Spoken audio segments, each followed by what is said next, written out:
Hello, my friends. How are you? Tudo bem? Aqui é Teacher Geisa. Nós vamos trabalhar a second conditional this week, nessa semana, né?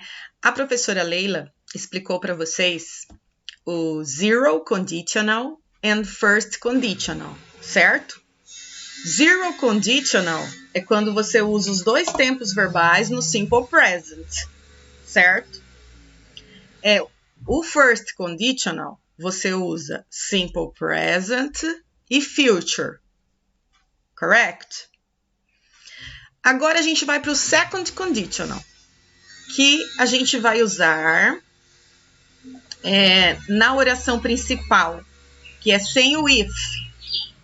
Vocês já sabem, né? Que toda condicional tem a palavrinha if, que é a conjunção se, né? Ela indica a condição. Se você fizer algo, né? Se você tivesse estudado, você passaria na prova.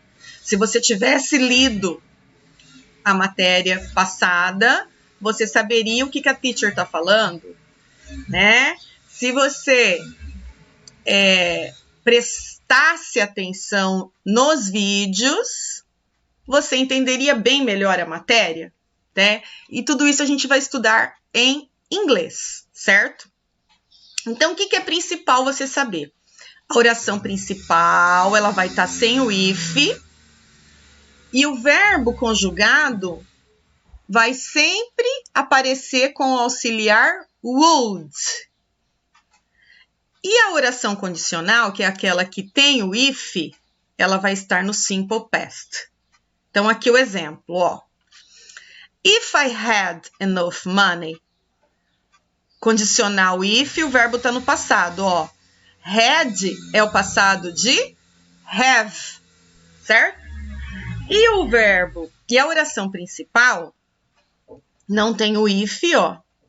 E ela tem would. O que significa esse would? Esse would, ele não tem tradução. Você vai saber apenas que esse verbo study, ele está no pretérito, no futuro do pretérito, no futuro do pretérito. Aqui, ó, a professora colocou a explicação, ó.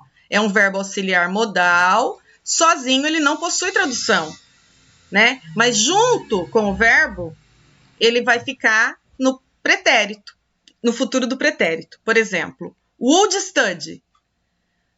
Você sabe que esse verbo study fica no futuro do pretérito. O futuro do pretérito termina em ria.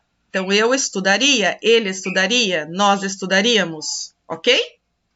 Então, voltando aqui, mais um exemplo, letra B, ó. You would feel better if you work out.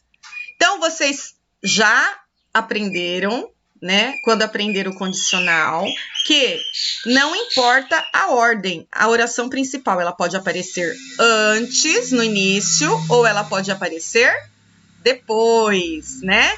Quando a oração condicional aparece no início, a gente tem uma vírgula, Dona Leila explicou. Quando a oração aparece depois, não tem vírgula, tá vendo? Então, a gente tá indicando aqui, ó, a condicional para vocês. Então, aqui, ó, não é a condicional, a gente usa o would e o verbo no infinitivo, normalmente. Na oração que tem if, o verbo principal tem que estar no passado. Então, worked é o passado de work. Lembram-se? Então, vocês vão ter... Por isso que a teacher falou no início lá do ano que vocês tinham que saber todos os tempos verbais para poder aprender as condicionais, tá bom?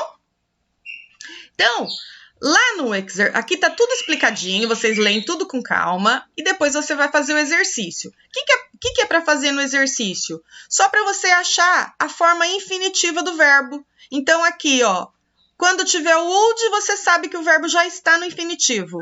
E quando tiver no passado, qual é a forma do infinitivo deste verbo? Aqui, como tem auxiliar, é go mesmo. Mas aqui, que não tem auxiliar, took, é o passado de take. Tá bom? Qualquer dúvida, me procurem no particular. Kisses for you. Have a nice weekend. Bye!